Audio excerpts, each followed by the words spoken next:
প্রিয় দর্শক, কৃষক ও খামারি ভাই বোনেরা, আসসালামু আলাইকুম। আশা করছি সবাই ভালো আছেন। সুন্দর একটি পেয়ারা খেতে আসছি।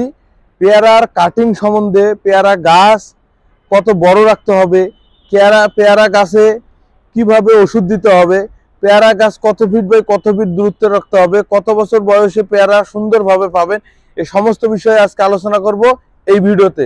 তো চলুন চাচার সাথে কথা বলা যাক। আসসালামু আলাইকুম চাচা, ভালো আছেন? আলহামদুলিল্লাহ, আল্লাহ ভালোই রাখছে।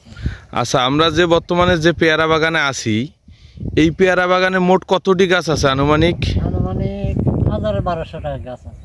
1200? জি। আচ্ছা, এই 1200 গাছে এর আগে পেয়ারা কেমন হয়েছিল জানেন আপনি? পেয়ারা মোটামুটি প্রচুর হয়েছিল, কিন্তু পোকা ছিল, এই জন্য স্যাররা বলছে যে ঢাল কাটি দাও, আবার নতুন করে কুশি বাড়াই, তারপরে পেয়ারা আল্লাহ দিলে মনে হয় ভালো হবে। ও, মানে অতিরিক্ত পোকা থাকার কারণে ডালগুলো কেটে দিছে। আচ্ছা, ডাল কেটে দেওয়াতে আপনার কি মনে হয় যে পরবর্তীতে ভালো হবে? পরবর্তীতে আল্লাহর রহমতে মনে হয় ভালো হবে, ভালো কুশি বাড়াচ্ছে, ডাল বড় হলে পেয়ারাও ভালো হবে, বীজ দেওয়া হবে। ও, আবার বীজ দিবেন? আচ্ছা, এই গাছগুলো যে গোড়া পরিষ্কার পরিচ্ছন্ন রাখেন, এটা কি আসলে পরিষ্কার পরিচ্ছন্ন দরকার আছে কি নাই?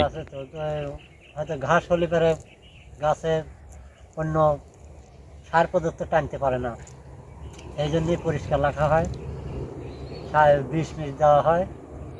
ও আচ্ছা, আর একটা জিনিস, সেটা হচ্ছে মাঝখানে দেখলাম যে আপনারা কুমড়ার গাছ গাড়ছেন। এগুলা কি কুমড়া কি, মানে এটা কি মনে করি কুমড়ার গাছ গাড়া আর কি? গাছছে ধরেন ঢাল কাটি দেওয়া হয়েছে, রোদ লাগতেছে, এবং মধ্যে কুমড়ার গাছ লাগানো হয়েছে, যে যদি কুমড়া ধরেতে আল্লাহ দিলে মানে এরকম উন্নতি হবে। ও, এটা কি জাতের কুমড়া? এগুলো মিষ্টি কুমড়া। মিষ্টি কুমড়া না? ও, মানে একসাথে দুই চাষ। তা আপনার কি মনে হয় যে মিষ্টি কুমড়া খুব ভালো হবে না? মিষ্টি কুমড়া কিরকম হতে পারে? কুমড়া হয়তো পালিবারে রোদ পারতেছে, এই যে ডুগা ছাড়তেছে, আল্লাহ দিলে মনে হয় ভালো হবে, দিলে পারে ভালো হবে না? আচ্ছা, পেয়ারা, এইগুলো পেয়ারার ভিতরে কি লাল কি জাতের পেয়ারা এটা জানেন? এটা হলো সাদা, আর ওই পাশটা একটা আছে, ওইটা লাল। ও, পাশেও একটা বাগান আছে, ওইটা হলো সম্পূর্ণ লাল। ডালমাল কাটা হয় না, ওটা বেশ ভালোই ছিল, পোকা মোকা ছিল না, এই জন্য আর ওটা ঢাল কাটা হয়নি। ও, ডাল কাটার প্রধান কারণ কি? যে ওই পোকা হয়, দেখা যাক পোকা দমন হয় না। ও আচ্ছা আচ্ছা আচ্ছা, নতুন করে কুশি বাড়াই খাওয়া, নতুন ভাবে গাছ একটা উজ্জীবিত হবে। এবং এই যে আপনি কি মনে করেন যে এই যে গাছ যে ডাল কেটে দিচ্ছেন, কেটে দেওয়ার কারণে এই যে গাছের যে কাণ্ডগুলো আছে এগুলো মোটা এবং শক্তিশালী হবে নাকি? হবে, হ্যাঁ, আবার ফের দীর্ঘ একটু দিন লাগবে, তাই প্রথম বছর শক্ত হবে না এরকম। এই সব ডাল এই যে কুশি বাড়াইছে, এইগুলো বড় হলে পরেই আল্লাহ চাইতে আবার সেই আগের মতো শক্তিশালী হবে। ও আচ্ছা আচ্ছা, তা এগুলোতে আলাদা কোনো সার পানি বা কি ধরনের কিভাবে কি করেন? আলাদা সার পানি দেওয়া এখন পেয়ারা আসার পর পর্যন্ত, মানে এখন থেকে যে পেয়ারা আসবে, তো এর মধ্যে আপনি কি কি কাজ করবেন এই জমিতে, এই পেয়ারা বাগানে?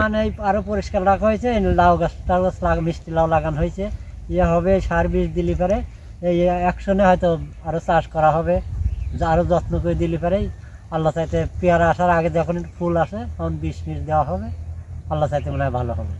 ও, এর মধ্যে কি আর পানি সেচ টেচের ব্যাপারে বিধান লাগবে? কিভাবে পানি সেচটা দিবেন? ভাষা দেবো, ওই যে মোটর লাগানো হচ্ছে, মোটর লাগলে একবার পুরাটাই ভাষা দেবে, যে লাউ গাছ লাগানো হয়েছে, এই লাউ গাছের জন্য আর পুরাই ভাষা দেওয়া লাগবে, মানে এখন তো জমি ইয়ে গেছে, শুকা গেছে। ও, মানে পানিটা দিবেন কখন, পেয়ারা আসার আগে আগে নাকি? এই পানি তো মেশিনটা ঠিক করা হলে এই মুহূর্তেই মারা লাগবে। ও, পানি দেওয়া জরুরি হয়ে গেছে নাকি? জি।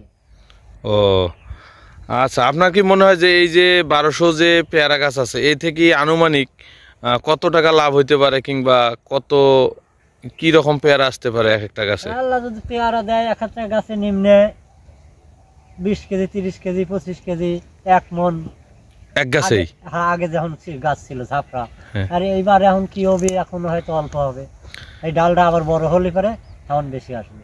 ও, তাহলে মোটামুটি মোটা অঙ্কের একটা টাকা কি আশা করা যায় পাওয়া যাবে। ও আচ্ছা, ঠিক আছে, আপনাকে অসংখ্য ধন্যবাদ এত সুন্দর তথ্য দেওয়ার জন্য। তো ধন্যবাদ চাচা, ভালো থাকবেন। আচ্ছা, আলহামদুলিল্লাহ, আল্লাহ চাইতে তো আপনারাও ভালো থাকবেন। আসসালামু আলাইকুম।